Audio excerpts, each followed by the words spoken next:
Hello friends, पिछले video में हम लोग ने डिस्कस किए एक्टिव एक्वायर्ड इम्यूनिटी के बारे में। आज उसको हम लोग कंटिन्यू करने जा रहे हैं और एक्टिव एक्वायर्ड इम्यूनिटी के टाइप्स को हम लोग देखने जा रहे हैं। इस वीडियो में डिस्कस करेंगे what are the types of active acquired immunity. तो हम लोग देख रहे हैं यहाँ पे ऐसा जैसा मेंशन किया हुआ है कि एक्टिव एक्वायर्ड इम्यूनिटी के दो टाइप्स हैं। पहले टाइप है नेचुरल एक्टिव एक्वायर्ड इम्यूनिटी, दूसरा टाइप है आर्टिफिशियल एक्टिव एक्वायर्ड इम्यूनिटी। तो इसको समझने के लिए पहले हम लोग देखते हैं, डिफिनेशन को पढ़ लेते हैं। It develops due to natural exposure to antigen from infections, either it may be disease और मे बी सब क्लिनिकल। तो इसको डिफिनेशन पढ़ने से पहले हम लोग इसको पढ़ते हैं, इसका नाम को पढ़ते हैं, उसी से हम लोग को मैक्सिमम चीज़ हम लोग समझ में आ जाएगी। क्या है नेचुरल एक्टिव एक्वायर्ड इम्यूनिटी, ठीक है। तो इसमें हम देखते हैं एक्टिव एक्वायर्ड इम्यूनिटी हम लोग पहले डिस्कस कर चुके हैं। तो एक्वायर्ड इम्यूनिटी भी हम लोग डिस्कस कर चुके हैं, इम्यूनिटी भी हम लोग डिस्कस कर चुके हैं। तो बात करते हैं, पहले हम इसको तोड़ करके देखते हैं। इम्यूनिटी आवर डिफेंस पावर, अगर एक्वायर्ड हम जोड़ते हैं तो वैसे डिफेंस पावर जो जिसकी हम लोग लिए हैं, ग्रहण किए हैं बाय एक्सपीरियंस, हम लोग बात किए हुए, इसको डिटेल में हम लोग पढ़ भी चुके हैं। दूसरी बात हम लोग का एक्टिव, जब एक्टिव वर्ड साथ में जुड़ता है तो ये टाइप्स है जिसमें कि हम लोग देखते हैं कि जब एंटीजन हमारे बॉडी में प्रवेश करता है या माइक्रोब्स एनीथिंग एंटीजेनिक पार्टिकल अगर इंटर करता है, हमारा खुद का बॉडी उसके अगेंस्ट डिफेंस क्रिएट करता है, चाहे वो एंटीबॉडी प्रोड्यूस करके हो या फिर क्या करे कि साइटोटॉक्सिक सेल निर्माण करके हो सके। दोनों तरीके में क्या होता है, और मेमोरी सेल का फाइनली मेमोरी सेल का निर्माण हो सके जो आगे जा कर के हमको क्या करे, protection that particle antigenic particle से प्रोटेक्शन प्रोवाइड कर सके। तो उसको हम लोग कहते हैं एक्टिव एक्वायर्ड इम्यूनिटी। अब एक नया वर्ड इसमें टाइप्स में देखते हैं, नेचुरल एक्टिव एक्वायर्ड इम्यूनिटी। तो ये दर्शा रहा है कि ये एंटीजन तो प्रवेश करेगा और हमारा बॉडी डिफेंस शो करेगा, लेकिन दूसरी बात नेचुरल, यानी कि नेचुरली अगर ऐसा होने लगे, कुदरती मामला आए और कुदरती तौर पे ऐसा होने लगे, किसी का कोई इसमें इन्वॉल्वमेंट न हो, तो इसको कहेंगे नेचुरल एक्टिव एक्वायर्ड इम्यूनिटी। इसको हम लोग एग्जाम्पल से समझते हैं। जैसे दो एग्जाम्पल मैंने अभी लिखा है यहाँ पे।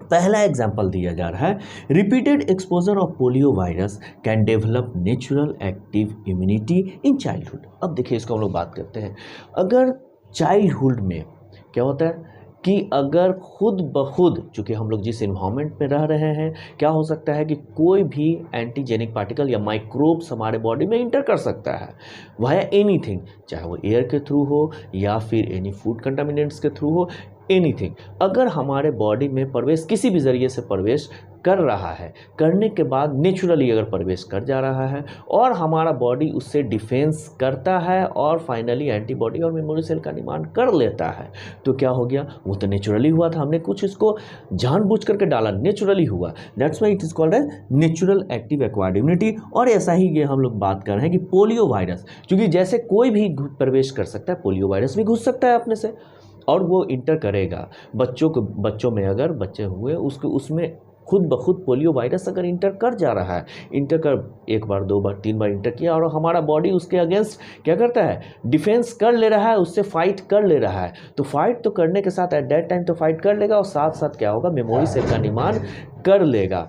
इससे होगा क्या कि मेमोरी सेल का निर्माण हो सके, लाइफ टाइम फिर उसको पोलियो का, अगर नेचुरली पोलियो आएगा भी तो उसको इफेक्ट नहीं पड़ेगा। डैट मीन्स कि उसने क्या किया कि अपना डिफेंस क्रिएट कर लिया, और हुआ कैसे, नेचुरली, कोई एक्स्ट्रा एफर्ट्स इसके लिए लगाया नहीं गया है। That's why it is called natural active acquired immunity.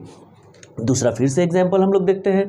दूसरा हम लोग देख रहे हैं कि life long immunity will develop in persons who recover from viral diseases such as chicken pox, small pox, measles. ऐसे हम लोग देख भी चुके हैं और हम लोग अंडरस्टूड है कि अगर मीजल्स किसी को बच्चे में हो जाता है, या स्मॉल पॉक्स होता है, चिकन पॉक्स होता है, ये क्या है, नेचुरली एक्सपोजर की वजह से अगर हो जा रहा है, नेचुरली हो रहा है, तो क्या होता है कि लाइफ टाइम फिर हम लोग मान के चलते हैं कि लाइफ टाइम फिर उसका एक्सपोजर हमको होगा भी, तो उस बंदे में जिसको ऑलरेडी एक बार हो चुका है उसको फिर दोबारा स्मॉल पॉक्स, चिकन पॉक्स, अपनी आपका मिजल्स नहीं होगा, क्योंकि वो नेचुरली एक्सपोज किया और उसके अगेंस्ट एंटीबॉडी का प्रोडक्शन उसके अंदर हो गया। हमारा बॉडी क्या होगा, लाइफ टाइम उससे डिफेंस क्रिएट करने लगेगा। तो ये क्या हो रहा है, natural active acquired immunity. Naturally हमें एक्सपोजर लगा और उससे हमारा बॉडी डिफेंस कर लिया और एंटीबॉडी मेमोरी सेल का निर्माण कर लिया, जो हमको लाइफ टाइम प्रोटेक्शन प्रोवाइड कर रहा है। ये हुआ हमारा नेचुरल एक्टिव एक्वायर्ड इम्यूनिटी। अब बात करते हैं हम लोग दूसरे types, artificial active acquired immunity. तो ये नाम से ही हमारा दिख रहा है कि क्या है, एक्टिव एक्वायर्ड इम्यूनिटी हम लोग पहले डिस्कस कर चुके हैं। एक्टिव एक्वायर्ड इम्यूनिटी क्या बोला जा रहा है कि एक्टिव एक्वायर्ड वैसा इम्यूनिटी जो हमने क्या किया कि एंटीजन प्रवेश करेगा, हमारा बॉडी खुद से उसके अगेंस्ट डिफेंस डेवलप करेगा, आइदर बाय प्रोड्यूसिंग एंटीबॉडी और बाय साइटोटॉक्सिक सेल्स। यहाँ आर्टिफिशियल वर्ड जुड़ा, यहाँ पे हम लोग देखते हैं नेचुरली हो रहा था जो हमने डिस्कस किया। दूसरा तरफ आर्टिफिशियल यानी कि हम लोग ने इसको एक्सपेरिमेंटल जानबूझ करके एंटीजन को हम बॉडी में क्या करते हैं, फीड करते हैं, बॉडी में डालेंगे एंटीजन को, ताकि वो एंटीजन फिर हमारे बॉडी में क्या करे, एंटीबॉडी का प्रोडक्शन, हमारा बॉडी खुद का एंटीबॉडी का प्रोडक्शन कर सके। अगर ऐसा हम लोग करते हैं, दैट मीन्स ये क्या इंडिकेट कर रहा है, हम लोग ने खुद से किया, दैट मीन्स आर्टिफिशियली किया, ये नेचुरली नहीं हुआ है ना। तो इसको डिफिनेशन को हम लोग देखते हैं, when an antigen is deliberately introduced into an individual to estimate their immune system, then the immunity develop is known as artificial active immunity। क्या कहा मैंने, यानी कि आर्टिफिशियली अगर हमने जानबूझ करके एंटीजन को बॉडी में प्रवेश कराया ताकि वो क्या करे कि हमारे इम्यून सिस्टम को एक्टिवेट करे for the production of antibody और साइटोटॉक्सिक सेल, और क्या करे, साथ साथ मेमोरी सेल का अगर निर्माण कर रहा है, डेट मीन्स ये it is indicating active acquired immunity. और एक्टिव एक्वायर्ड इम्यूनिटी कैसा, जो हम लोग चूँकि जानबूझ के किए, दैट इज़ आर्टिफिशियल, ये खुद से कराया गया। जैसे एग्जांपल हम लोग देखते हैं कि अगर क्या करते हैं, आप लोग देखते होंगे कि वैक्सीन इसका सबसे बड़ा एग्जांपल है। वैक्सीनेशन में हम लोग क्या करते हैं कि जिस डिजीज़ से हमको फाइट करवाना है, अपने बॉडी को क्या करना है, फाइट करवाना है, उसके पार्टिकल्स को, एंटीजेनिक पार्टिकल्स को हम इंट्रोड्यूस कर देते हैं बॉडी में। क्या करते हैं, इंट्रोड्यूस करने से क्या होता है कि अब देखिए वो कैसा होता है। इंट्रोड्यूस जो हम लोग करते हैं, अगर वो माइट बी पॉसिबल, अगर हम लोग एक्चुअल एंटीजेनिक पार्टिकल, अगर जैसे कि पोलियो के बाद एग्जांपल अभी नहीं देखा, पोलियो को फिर से हम लोग देखते हैं। पोलियो वायरस को अगर हम डायरेक्ट अगर डाल दें किसी बॉडी में, तो माइट बी पॉसिबल हमारा बॉडी पूरी तरह से फाइट न कर पाए, पोलियो उसे हो जाए। तो हम लोग क्या करेंगे, इससे क्या किया गया, पोलियो का वायरस तो डाला जाता है, बट वो कैसा होता है, वो क्या होगा, आइदर डेड, और क्या होगा कि उसके नेचर को चेंज कर दिया जाएगा ताकि वो उस काबिल न रहे कि वो डिजीज़ काउज कर सके। अगर ऐसा हम लोग करके अंदर बॉडी में डालते हैं तो क्या करेगा कि वो बॉडी में तो जाएगा, बट वो हमको क्या करे, कोई डिजीज़ नहीं क्रिएट कर सकता है, लेकिन हमारे बॉडी के इम्यून सिस्टम के लिए वो एज ए एंटीजन ही वर्क करने लगेगा। हमारा बॉडी का इम्यून सिस्टम उसको एंटीजेनिक पार्टिकल के रूप में ही एक्सेप्ट करेगा और उसके अगेंस्ट फाइट करेगा। जो मैकेनिज्म होती है, जो आगे हम लोग डिस्कस करने वाले इम्यून रिस्पॉन्स में जो मैकेनिज्म करनी है वो करेगा, साथ साथ उस डेड पार्टिकल को जो हमने इंट्रोड्यूस किया है, उसको वैक्सीन को जो इंट्रोड्यूस किया है, उससे तो फाइट करेगा ही करेगा, साथ साथ मेमोरी सेल का निर्माण कर लेगा। अब करने से मेमोरी सेल का निर्माण करेगा, तो अब क्या होगा कि हमने चूँकि पोलियो वैक्सीन डाला है, वो मेमोरी सेल का निर्माण कर लिया। अब बाद में कभी भी लाइफ टाइम कभी भी अगर एक्चुअल पोलियो वायरस अगर हमारे बॉडी में इंटर करेगा, तो क्या होगा कि ऑलरेडी हमारा मेमोरी सेल का निर्माण हमारे बॉडी में हो चुका है, तो क्या करेगा, उसके जो एक्चुअल पोलियो वायरस है उससे क्या करेगा, ईजी वे में वो फाइट कर लेगा और हमें लाइफ टाइम डिफेंस प्रोवाइड करेगा। ये है हमारा आर्टिफिशियल एक्टिव एक्वायर्ड इम्यूनिटी। वही बात यहाँ लिखी हुई है, this is usually done by vaccination. Vaccine के ही जरिए होता है।